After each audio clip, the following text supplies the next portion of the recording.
कौनो लही किसे इजहार नहीं करे, पबजी खेले बाकी प्यार नहीं करे। जयराम जी से जिंदगी आई बेकार नहीं करे, पबजी खेले बाकी प्यार नहीं करे। डीजे मनीष रक्सौल।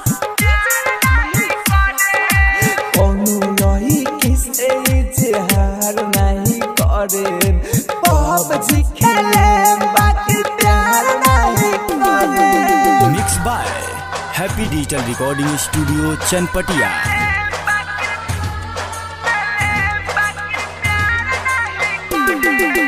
डीजे मनीष रक्सौल।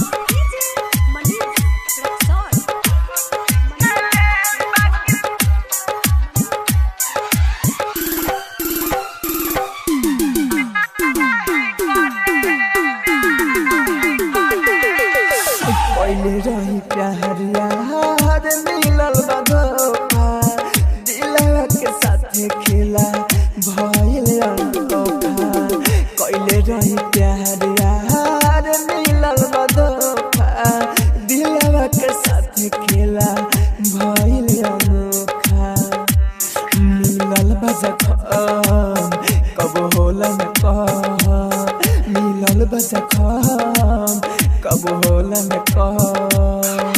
जिंदगी में केहू के इंतजार नहीं करे, पबजी खेले बाकी प्यार नहीं करे। कौनो लही किसे इजहार नहीं करे, पबजी खेले बाकी प्यार नहीं करे। DJ Manish Raxaul.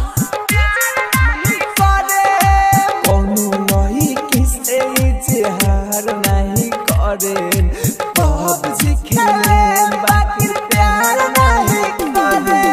Presented by Unique Films. Unique Films. Unique Films. DJ Manish Raxaul.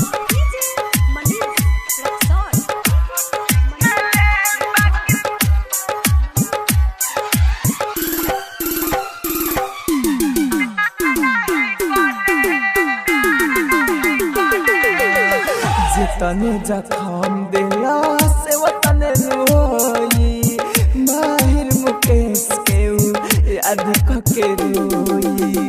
जे तने जखम दिला से वतने रोई, माहिर मुकेश के याद कके रोई।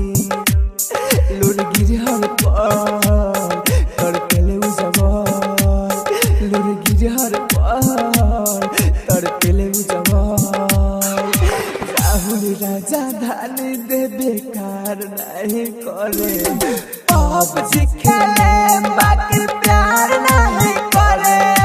कोनो लही किसे इजहार नहीं करे, पबजी खेले बाकी प्यार नहीं करे। Happy digital recording studio Sahu विवाह भवन के पीछे वार्ड संख्या 6